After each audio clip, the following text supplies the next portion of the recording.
Tere, head kuulajad, me alustame Mehed hakkame elama podcasti, mina olen saatejuht Kaidar Kahar ja mul on külas kaks elust pakatavat meest, Michael ja Jüri. Tere poisid, tere tulemast saatesse.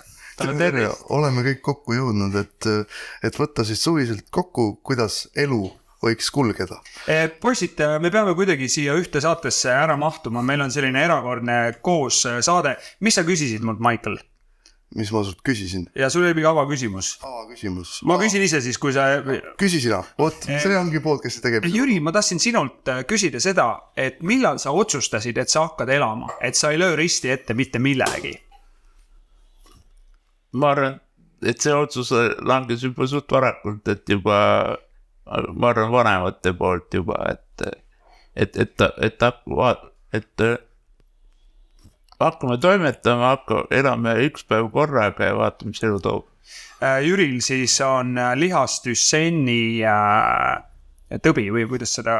Ja mul on siis düssenni lihashaigus, et sa liigud üsna mõõdukalt. Just, et praegu on põhimõtteliselt pöidega saad teha ja arvutis ka natukene. Michael, sama küsimus sulle. Millal sina otsustasid, et sa hakkad elama ja elad täiega ja ei löö risti ette? Ma arvan, et see juhtus 24. septembril 1995, kui ma enneaegselt sündisin, et oligi vaja vara elama hakata ja siin ma nüüd olen, et 29 aasta läheb, sügisel saab täis. Et elu tahtest puudu ei tule, kui nii öelda, et kogu aeg on vaja elada alguses peale ja arvatavasti võiks nagu 100 panna, sest suguvõsas on olnud küll 90 aastaseid härrasid, et suund on paigas. Aga me võiks sult küsida, et kus sa oma poweri võtad, et elada nii, nagu sina elad? Tead, ma ei teagi ausalt öeldes seda, aga ma tean seda, et ühel hetkel ma jõudsin vanuses 33 sinna punkti, ma arvan, et see oli umbes 33, ehk siis kus ma olin jõudnud 112 kiloseks ja ma sain aru, et ma hakkan lagunema, et ma ei jõua enam nii palju ringi käia, nii palju joosta, mul on raske, ma lõõtsutan ja siis ma võtsin oma selle füüsilise vormi nagu käsile, et ma tegelikult langetasin kaalu kõvasti ja nüüd ma olen kuskil 88 kilo. Mis puudutab minu füüsilist jõudmist, siis ma olen proovinud liigutada ennast nagu regulaarselt, võimelda, sõita rattaga, suusatada ja kõike, mida ma saan teha. Aga see, kus minu see vaimujõud tuleb, siis ma ei tea, ma arvan, et see on ka kaasa sündinud. Et see tuleb kuskilt sealt. Et siis täna on siin inimesed, kel ongi olulised omadused on kaasa sündinud ja elu jooksul tuleb neid nagu lihvida. Võime nii kokku võtta selle asja. Aga kas sa siis tunned ka nüüd, et see elamine, mida me siin kõik nii jõudsalt teeme, et on nüüd ikkagi lihtsam, et kui tervis on füüsilises pooles rohkem korras ja vaimses ka? Ma arvan, et see tegelikult on, ma võin öelda jah, et see on ikkagi, ma olen parimas vormis, mis ma kunagi olen olnud ühes mõttes, aga teisest küljest ikkagi, kui sa oled nagu vana lahinguratsu, siis on ikkagi alati kuskilt midagi valutab, on ju. Et kuskil on alati hommikul, sa tõused üles, tuled voodist välja ja saad aru, et tegelikult ma pean nüüd hakkama võimlema. Ehk siis ma hommikuti teen võimlemise harjutusi, et keha saada sirgemaks. Ma arvan, et see on teile samamoodi tuttav. Et sa lihtsalt tõused hommikul üles, on vaja nagu korra läbi ravistada kõik, mis sul on. Jah, kogu aeg peab trenni tegema. Ja siis läheb liikule see asi. Et mul enda, ma ise võimel muidugi käsi asju liigutama, aga see on oluline jah, et sa vähemalt paar korda nädalas ikkagi on läbirased liigutada kas või kellegi teise poolt või käid kuskil seda tegemas, kas ujumas või ma ise ujumas ei ole nüüd mingi, ma arvan, 15 aastat käinud või. Aga just see liigutamine, see aktiivne olek,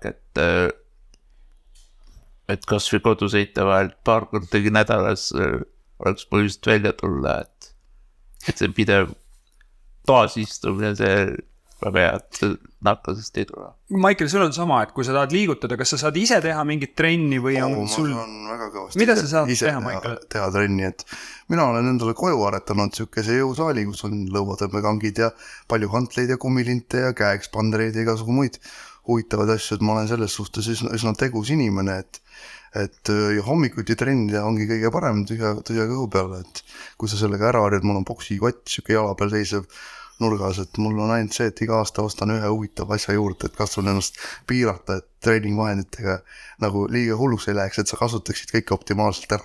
Nii et sinul, Michael, on jalad on need, mis ei käi nii hästi, on ju, aga kõik, mis on vööst ülespoole, funkab hästi. Funkab hästi ja mul on siuke asi nagu tserebraalparalüüs, et näiteks jalad on mul mõjutatud, nad on siuksed kanged ja mul ei ole tasakaalu. Võib juhtuda, et kui sa viskad mulle palli, siis ma ei püüa seda kinni. Et aga ülejäänu osas nagu probleemi ei ole, et kõik teised asjad toimivad ja õnneks noh, kui tohib nii öelda, et kolmas jalg ka, et siis pole sellest ma just tahtsingi rääkida, on sul püsisuhe seksuaalses mõttes või sa pead vaatama? Kuule, seda peab veel vaatama, aga elu on tore ja ilusaid naisi on palju, et põhimõte on, et kui tasuta näed, siis vaata alati, et ära mööda vaata. Sa näed välja nagu üks tegelane Miami Vice'ist, kas sinu kuldsed prillid on see, millega sa võrgutad naisi või on see sinu särav isiksus? Ma arvan, et nii ühte kui teised tuleb kaks asja kokku panna ja siis läheb nagu libedamalt, nagu sa isegi arvatavasti tead. Ega hea sõna, aga ausalt öeldes pole midagi. Jüri, sinu, ütleme, füüsilised liigutused on üsna piiratud. Kuidas sina naisi võrgutad? See on ainult see hea ja osav ja vaimukas keel või? No jah, vaimukas keel, aga rohkem nagu, et mis tegusid sa teed, see on ka oluline. Et kui aktiivne ja toimekas ja põnevaid asjatusi sa ka teed, et see ka nagu ja mõjub. Et elate selles suhtes huvitavat elu, et ma olen Jüri sinuga ju käinud koos Itaalias lendamas, Michael sinuga ma veel ei ole kahjuks või õnneks midagi teinud. Peame minema kuskile. Mulle tundub, et te elate nagu kihvti elu, et see on see, mis muudab teid atraktiivseks. Ja, võiks öelda küll. Ja, et me proovime ikkagi elu sidrulist ikka seda maksimumi välja pressida. Jah, mahla välja pigistada või nagu Jüri meil esimeses saates ütles, et tema jäi elupärleid. Et eks me mõlemad jäime neid elupärleid, nendega on hea toimetada kõik siuke särav ja kena ja et kunagi hakka iga kui neid elupärleid jahtida. Aga kuidas... No enda mul on see trump, et ega need elupärlid aga lihtsalt ka kätte ei tule, nii et see, kui sa oled ikkagi mingil lahetal kontserdil või asjal ikkagi mingi koha ära külastanud, et see annab nagu siukse sära ellu ikkagi. Et kuidas siis sellega on, et ütleme, et loodus on meile andnud kätte need kaardid, mis meil on. Mina sain oma paki, Michael, sina said oma paki, Jüri, sina said oma paki. Teie pakk segati ühel hetkel ringi. Minu pakk ilmselt segati ka mingil hetkel ringi, võib-olla see vahe, jumal teab, on ju. Kuidas mängida need kaardid siis välja, mis sulle on saatus andnud? No eks nende kaartide kasutamine tuleb siiski ajapikku, et ütleme 10 aastat tagasi me polnud vast keegi need, kes me täna oleme, aga ajapikku sa saad aru ja õppida oma tugevusi tundma ja nagu mina olen oma nahal kogedes olnud, tuleb teha, eksida, sest eksimusest õppida ja siis edasi teha. Et see on parem õpetaja nii-öelda. Ma arvan sama, et oma kaardid tuleb selgeks teha, et mis on puudused ja trumbid on ja kindlasti võib-olla tuleks neid enda puhul on elu näidanud, et sa pead ka neid kaarte nagu pidevalt jälgima, et oma näidud ja asjad tuleb nagu kogu aeg fit peale hoida, et nagu öeldakse, et siis kord aastas teegi oma inventuur ära ja vaata, mis seisud on ja proovi siis selle pinnalt nagu edasi liikuda, et ja, et peab nagu asjadel nii-öelda silma peal hoidma, et ja meil on siuke tore küsimus alati, et kas usk on sinu elus oluline, et meie oleme Jüriga vist rohkem seda eneseusu tüüpi inimesed ja nagu võib-olla natuke ateistlikumad tegelased, kui me ehk peaksime olema, aga sellised me oleme, et kuidas sinul selle usu teemaga on? Mul on usu teemaga, ma just täna hommikul rääkisin abikaasaga, et mida vanemaks ma saan, seda mingis mõttes usklikumaks ma muutun, et ma usun küll endasse, ma arvan, et kui sa usud endasse, siis teised usuvad sinusse, tuleb endasse uskuda, aga tuleb uskuda ka sellesse suuremasse asja, et me ei suuda nagu kõike näha, et ma arvan, üldse minu huulilt on palju tulnud, et see on usu küsimus, et kui sa paned endale selga mingisugused oranži kleidi ja lähed sellega, ma ei tea, peole või paned oranži ülikonna või ma ei tea, ajad endal et sa usud sellesse, mida sa teed ja siis ongi kõik õige, et riienduse puhul on see kindlasti nagu olema jah, ja no see ka, et sa teed küll oma asju, aga mõnikord oled valmis oma eluga nii-öelda kõrgematele jõududele nagu toimetada andma, et noh, et et kui sa kuhugi lähed, sa pole kindel, kuidas olukord laheneb, aga sa elad usus, et sa leiad selle viisi, kuidas sealt nii-öelda välja purjetada, et teil on seda mitu korda näidanud ja korduvalt. Jah, et see on alati nii, et kui see mingi uus asi on, et alati mõtled, et kas ma saan, kas ma suudan, aga pärast kui ära teed, siis tunned, mina tegin, et see on väga, väga eriline, et kui sa hakkad seda tunnet otsima, siis see eneseusk aina suuremaks läheb, et see aitab elus palju kaasa. See on see üks elupärl, mida võib nagu taga ajada, et kas mina olen selles olukorras, et siis oled nagu mõtled, siis oled õiges kohas, kui sa seda mõtled. Aga kust tuleb teil eneseusk? Kus te seda kasvatate? Kus me seda kasvatame? Vist väga palju tuleb kindlasti perekonna poolt, et mul on ise juba mingi 11 aastat küll surnud, aga temaga oli alati nagu põnev kuhugi minna, et sa alati, kui mingi takistus tuli, siis on nagu põnev, et kuidas me seda korda teeme, kuidas me siit välja purjetame, kuidas me seda olukorra ära lahendame. Et see nagu andis selle eneseusu, et väga paljud vanematel on nagu tagurpidi, et nad ei julge last kuhugi lasta ja kogu aeg oli hirm, kuidas ta hakkama saab, aga ema on nagu öelnud ka, et ta on nagu nii-öelda see vabanemine tekib siis, kui sa hakkad usaldama nagu elu rohkem. Ja, et kogu aeg ei saa olla nagu kinni silmi, aga enda puhul seda eneseusu kasvatamist, ma arvan, et mul mõlemad vanemad on ja isa kahjuks oli väga tahtejõuline inimene, et kui sa tuled väga tahtejõuliste inimeste hulgas, siis sinul ikkagi üles kasvades areneb ka see tahtejõud hästi suureks ja sa pead õppima seda lihtsalt suunama, et sa seda valesti ei kasuta. Et muidu võib sellel olla nagu halba tagajärgi, aga kui sa seda õigesti kasutad ja sellega head teed, siis on täitsa toredad tulemused ja kohtad toredaid inimesi ka, nagu ikka. Et vastupidist ei tohikski jumelda. Ma arvan sama. Just. Aga mis need saavutused, et kui sa nüüd tunned, et tahtejõud ja eneseusk on suur, et kuidas sina tunned, mis on seni sinu suurimad saavutused olnud? Jeerum, sa küsid ka kohe nii valuseid küsimusi. Tead, ma arvan, et mingis mõttes ma olengi jõudnud sinna punkti, kus ma tegelikult ei mõtle nende saavutuste peale. Et see oli kunagi, ma olen 44, et need saavutused ja auhinnad ja ma ei tea, äramainimised ja need olid olulised võib-olla 10 aastat tagasi. Et ma arvan, et saavutuse mõttes on see, et ma olen jõudnud sinna punkti, et ma tean, mida ma hindan, ma tean, mida mulle meeldib teha, ma tean oma tugevusi ja suurim saavutus on see, kui tegelikult inimesed, kellele mõeldes ma mingit saateid teen, ütlevad, et see läheb mulle korda. Et tegelikult see on kõige suurem saavutus. Või see sama, kui inimene peab mind poe juures, ma ei tea, kinni, küsib, et ma vaatan, mis sa ostsid. Et mingi toidu poe korvi on ju, et see on see saavutus, et ma lähen, see mida ma teen läheb inimestele korda, et see on suurem kui mõni auhind, eks ju.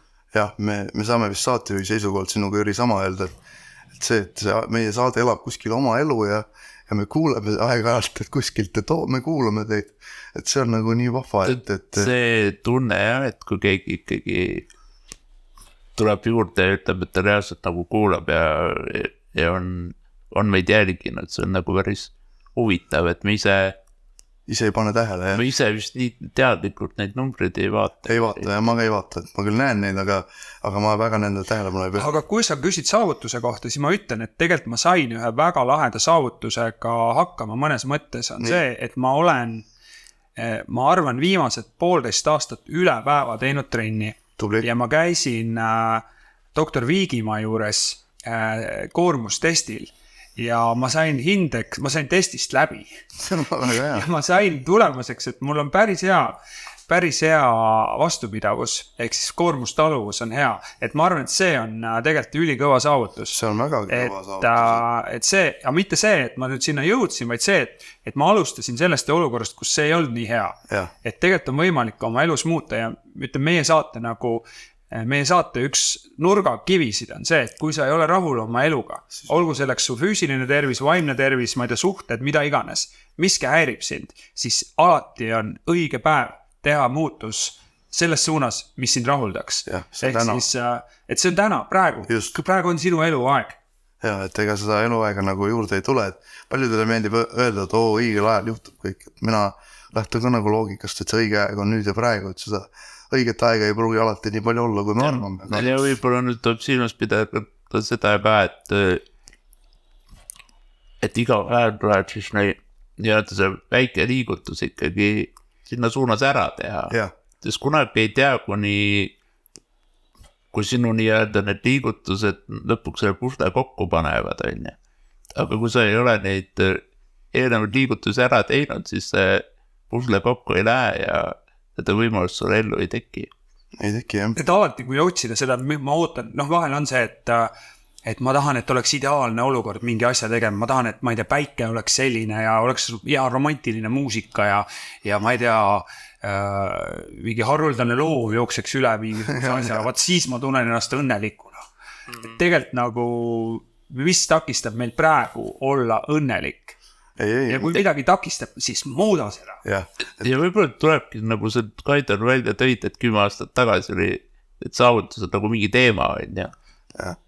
Et mulle endal oli ka, et kunagi niisugune 2009 sai tehtud 2 sõbraga The Party on Viisi nagu sündmust. Ja siis sa ikkagi mõtlesid, et kui sa nüüd selle ära teed, siis oled õnnelik ja kõik on hästi, et see on niisugune pette kujutlema, et alati on peale seda elu läheb edasi ja sa pead ikkagi vaatama muid toimetusi veel, on ju. Et siin kohal tuleb tsiteerida Arnold Schwarzenegger, Stay hungry, sa pead kogu aeg järgmist asja ikkagi otsima, et kui vaadata neid, võtamegi Schwarzenegger ja Stallone nagu, kuule mehed on mingi muldvanad juba, aga nad panevad kõvemini kui kõik teised kokku, et nad on põhjusega need, kes nad on. Absoluutselt, ma ei vaidle sugugi vastu, et tegelikult et üks on see, et eks me ju ikkagi see, et sa ütled, kui küsid mu käest, et mis mu praegune saavutus on, ma võin ju lugeda mingid, ma ei tea, auhinnad ette, aga see ei tähenda, et ma kuidagi nagu oleksin siis mingis laiska olekus, lesiksin diivanil, et ma tegelikult ju pidevalt teen midagi edasi, aga mul on see minu tänu või tasu selle eest on mingis muus kohas. Et see, et ma siin olen, see, et me koos teeme saadet, on ju, et sandid hoos ja mehed hakkame elama, teevad koostööd, minu arust on see nagu ülilahe tunnustus minu saatele ja ma olen väga tänulik, et te tulite või kutsusite mind enda saatesse. Nüüd siin niimoodi koos oleme, et nagu ma ennem ütlesin, et eks peabki see elamine, me oma saadetega üritamegi välja tuua nagu seda, et see elamine on kõigile võimalik natuke erineval kujul küll, aga siiski ja et igas külalises leiab alati midagi põnevat sellest, kuidas nad oma elu elavad, et see muudab selle podcasti tegemisega meile nii paelovaks. Ja, et see on ka põhjus, et meil võiks juba ta oled juba nii palju teinud, on enam-vähem samu küsimusi küsinud, aga iga kord ikkagi läheb ikkagi täiesti erineva nurga alla. No ma võin kuulajale öelda, et nii Jüril kui Maiklil on väga pikk list küsimusi mulle ja ma ei ole üldse lasknud teilt küsida. Me võtame siit nagu selektiivselt seekord, et asja teemasse sobituda, aga kui me räägime siin oma tegemistest, siis saab küsida, et kes on su eestkujud või suurim eestkuju, kelle järgi sina tegutsed peale Michael või selle peale Arnold Schwarzeneggeri ja Sylvester Stallone'i, kes on kahtlemata ka minu suured eeskujud. Aga ma arvan, et minu eeskujud on olnud ka ajas erinevad. Et kahtlemata ühel hetkel, kui ma alustasin televisiooni tegemist, olid need ägedad režissöörid, eks ju. Filmirežissöörid. Mingil hetkel tänasel päeval ma imetlen neid inimesi, kes suudavad rahulikult, lihtsalt õnnelikult elada oma elu ja teostada ennast niimoodi vaikselt, rahulikult ja pikalt. Et ma ei oska teile nimesid öelda peale Schwarzeneggeri ja Stallone'i. Ja, nemad on meie tänase saate vaimsed mentorid kuskilt kaugelt säravad meie peal. Aga see lähenemine on selles suhtes õige, et see... Aga ma arvan, et ikkagi nagu niisuguse abstraktse karakterina see on inimene, kes on õnnelik oma kehas, oma vaimus ja kes suudab kiirata välja inspireerivat välja nagu teistele ka. Et see on see, kes mul on nagu eeskujuks. Me oleme sinuga arvatavasti nõus, et siin vastu vaidlemisruumi väga ei ole või kuidas oli? Väga ei ole küll, jah. Ja, et me ise mõtleme samamoodi ja katsume ju seda ka teha, et kui me siin ennem rääkisime, et leiame inimesi ja näeme neid näiteks, tegime sügisel, mõtlesime, et teeme peo, sügispeo.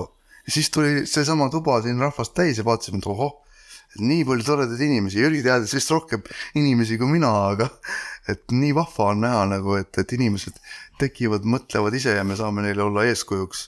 Ja nemad on meile eeskujuks oma tegemistega ja sümbioos sellisel kujul.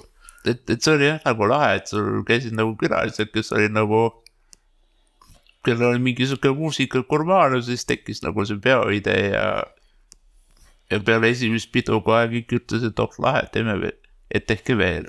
Et see nagu ka ikkagi nagu innustab, et sa hakkad ühest nurgast nagu minema ja siis nagu hakkad niimoodi nii-öelda jooksu pead neid asju nagu kokku panema, et seda mõnema on katsetada nagu. Ja me ka nagu ei arvanud, et me hakkame mingi piduses asju tegema, et läks hoopis huvitavamalt, kui me kunagi ette kujutasime, kui me siin esimest korda maha istusime, et katsume olla teistele eeskujuks ja teised on meile ja niimoodi see elu läheb, et igav ei ole vist mitte kunagi.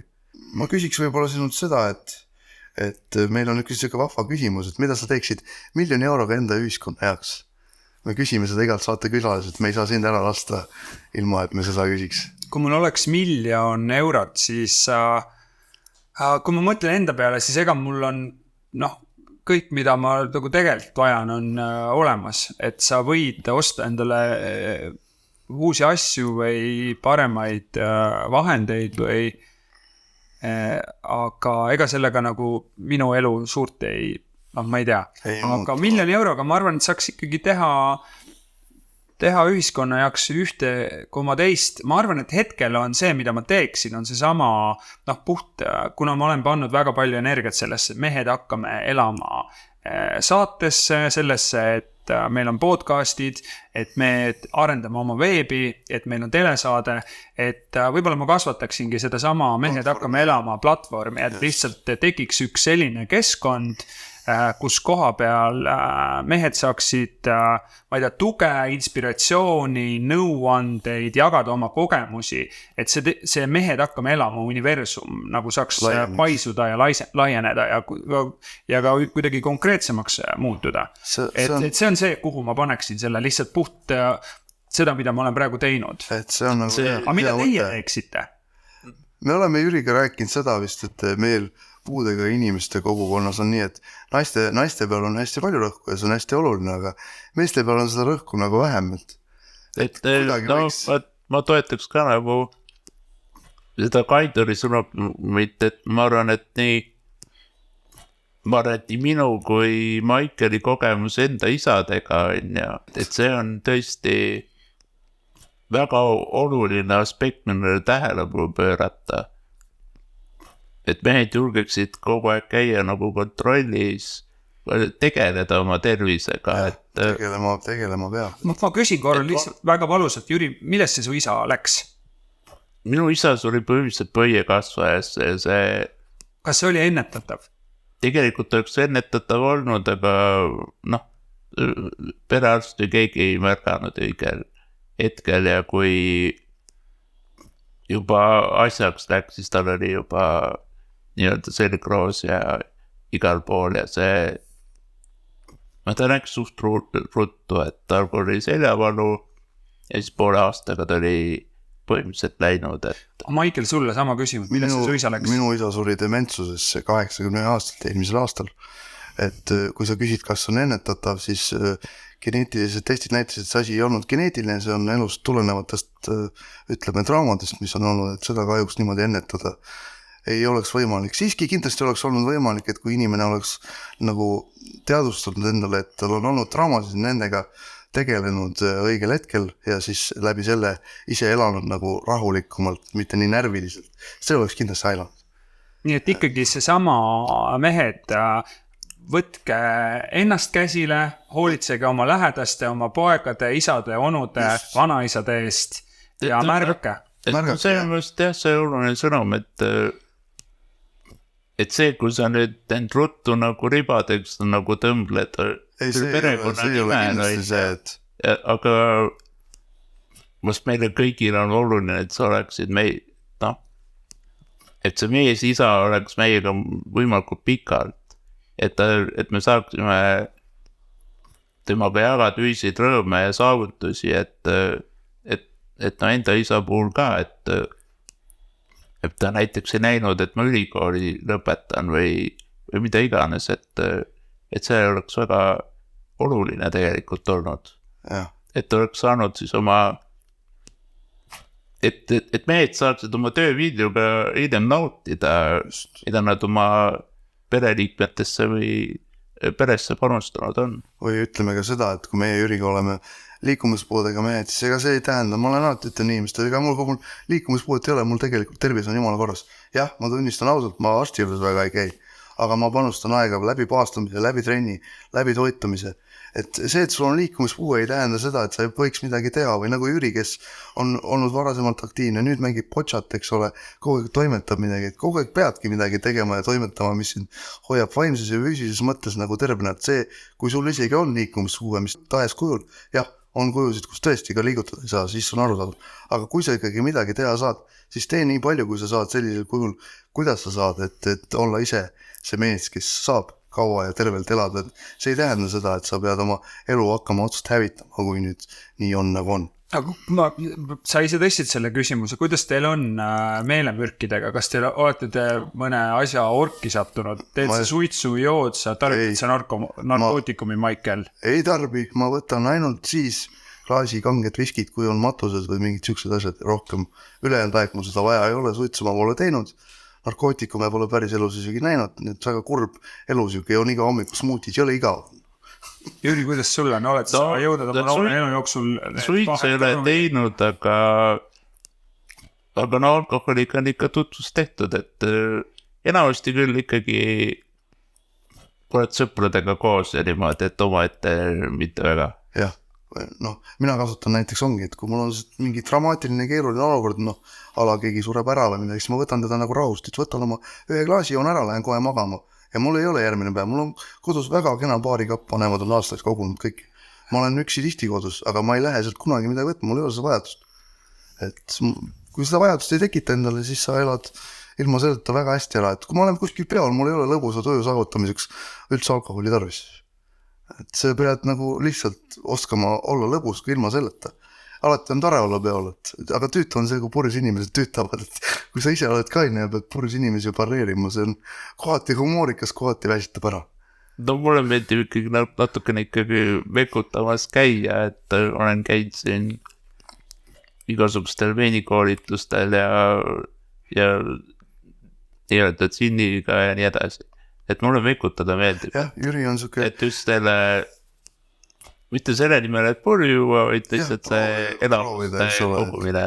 Et minu, nagu Michael ütles, et minu eesmärk ongi neid elupärlik nagu ükskõik mis vormis, siis ikkagi proovida ja tunda saada. Just või nagu ma siin ükspäev kellelegi seletasin, et ega miks mul juua vaja on, et ma võtan selle raha, lähen näiteks kontsertile või midagi muud huvitavad, et neid elamusi, mida teha või reisile või neid asju, mida teha on nii palju, et ostan mõne ilusa hea jope näiteks jälle samme lähemale Sonny Crocketi riidekapi täielikule omamisele, et milleks mul on vaja raisata seda suitsu narkootikumide või alkoholi peale, nii palju põnevat on või lähen ilusa naisega välja, võt selle peale võib alati raha raisata, sellest ei ole kunagi kahju. Pole midagi öelda, väga iluterve filosoofia. Et selles suunas tasub alati mõelda, et mehed võtke niimoodi kainelt ja rahulikult ja elus on nii palju värve ilma igasugu aineteta, et milleks neid segi ajada mingit ainetega. Võib-olla ma küsiks, et mis sind õnnelikuks teeb? Teeb õnnelikuks see, kui mu keha ei valuta näiteks, see on väga hea. Mind teeb õnnelikuks hea seltskond. Ma arvan, et see on nagu üks tugevamaid asju, et hea seltskond on see, mis mind teeb alati kindla peale õnnelikuks. Ja ma arvan, et see on esimene asi. Ja tegelikult, ja siis tuleb juba edasi see, et hea kultuurisündmus, hea elamus, hea elamus. Hea seltskond, hea elamus ja kui keha ei valuta. jah, sellega ma olen nõus. Sellega ma olen ka nõus, et ikkagi, et kui sul ikkagi enda puhul ka, et kui ikkagi keha normis on, et sul vähemalt ei valuta. Ja vähemalt ei valuta, siis on hea. Et sa saad ka neid kõiki neid aspektiga nautida, aga kui sul on mingi räme seljavalu, põlvevalu, mida iganes sa oled võib-olla seal meelduval sündmusel, aga kurat selgi valutab, ei saa olla. Aga ma olen kogenud ka seda, et kui on ikka nagu väga hea sündmus või väga hea seltskond, siis tegelikult valu läheb meelest ära. Aga okei, et see valu, valu võib olla väga valus, aga valu võib olla ka see, et ta nagu, on natuke häiriv valus, eks ju. Aga me ei nägi nagu päris nagu valu. Ma olen ise nagu kogenud, et ma ei tea, mingi 2 suve tagasi oli mingi räme seljavalu kogu aeg. Aga enda filosoofia ei luba, et ma midagi pärast ikkagi helista sõpradele, et homme jääb trip ära, mu selg valutab. Et ma ikkagi istun sinna tooli ära ja ma lähen teen selle tripi kaasa ja proovin nagu ikkagi selle emotsiooni nagu kätte saada ja küll ma hiljem siis järgmine päev siis valuta seda selga edasi, et ei saa nagu, kui sa hakkad nagu igasuguse asja pärast nagu loobuma minemast, et siis on nagu see nii-öelda allakäik tuleb maru kiire, et sa ei suudagi nagu seda haarata, et millal enam siis lõpuks nagu, et mis sündmus on minu jaoks piisavalt oluline, et ikkagi minna. Jah. Et võib mõelda jah, et kui valu pärast jätaks asjad tegemata, eks päris palju tegemata, et tuleb kuidagi õppida seda manageerima, õppida ennast tundma, eks ole, ja siis saab selle elu elatud küll, et lihtsalt ongi pidev siuke enese monitoorimine ja enese täiendamine läbi toidulisandite ja kõige muu huvitava ja siis kui see põlvevalu ka ära ununeb ja vahest juhtub üldse nii, et näed mõnda nii ilusat naist, et kõik valud ununevad silma ilmadele. Maicel, mulle tundub, et sul on nagu kõige ravimiks on ikkagi head naised, ilusad naised. See on siuke geneetiline värk, et ikka ilusad naised, see teeb kõik paremaks. Ma tunnistan ausalt, ega vahest lähedki uksest välja sellepärast, et tead, et üritusel on ilusad naisi saanud. Aga Maicel, millised naised on need, kes sulle on atraktiivsed? Atraktiivsed, ütleme, et maitsel on muutunud väga laiaks, aga inimesega peab olema millestki rääkida ja ta peab oskama endast kirjutada ja ta peab olema ikkagi huvitav. Et kui sul on inimesega millestki rääkida, sa saad huumorist aru üksteise vahel, siis see on see, mis annab nagu seda jõudu koos olla ja toimetada, et see on vajalik. Kas Jüri, sa oled sama meelt? Suht jah, aga selle kõrval ma arvan, et ta võiks olla nagu põnev erinevaid hobisid ka vaada ja erinevaid asju koos teha, et mul on Maiceliga nagu arutanud, et meil on nagu sellised võib-olla sellised kodukanad väga ei meeldiski, et kogu aeg kuhugi tahad minna, või ma tahan koju jääda, ma ei taha kuhugi tulla. Et võiks ikkagi nagu see aktiivsusfoon ka ikkagi sarnane olla. Et ühesõnaga jah. Vot, aga me saame sult küsida, et mis sa soovid lõpetuseks öelda? Ma sooviks lõpetuseks küsida veel seda, et mis on see, millega teie oma vaimset ja füüsilist elu tasakaalus hoiate, Maicel? Üks väike retsept. Hea uni, tervislik eluviis ja hea, tore kast, see on ka hea kaaslane vaimsele tervisele. Jüri, sulle sama küsimus. Kindlasti omada mingid hobisid ja toimetusi, millega tegeleda. Siis kindlasti see, et kui võib-olla õppida veidi vabamalt seda elu võtma, et kui täna ei jõua, siis homme saab ka teha ja homme on ka päev ja midagi ei ole katki, et elu ei saa otsa. Sina? Ma arvan, et mul on samamoodi, et tuleb hoida oma seda vaimset pilti nii palju aktiivsena, et sul oleks huvitav, et sul oleks naeru, et teha nagu neid asju, mis on nagu positiivsed. ja mis sulle pakuvad midagi, et mitte teha neid asju, mis sulle ei meeldi. ja see on väga et see on ja siis ikkagi füüsiline liikumine, mul on see, et ma üle päeva käin liikumas, et seda ma proovin hoida.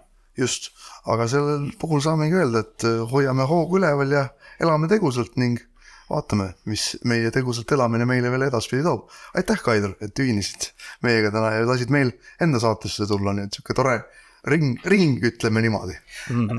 Selline sai tänane Mehed hakkame elama podcast. Ma mehed teen teile aplausi. Ma ei saa plaksutada, sest muidu mikrofon läheb Korjutusele üles. Michael ja Jüri, te olete väga inspireerivad. Te kuulasite podcasti. Mina olen saatejuht Kaido Kaar.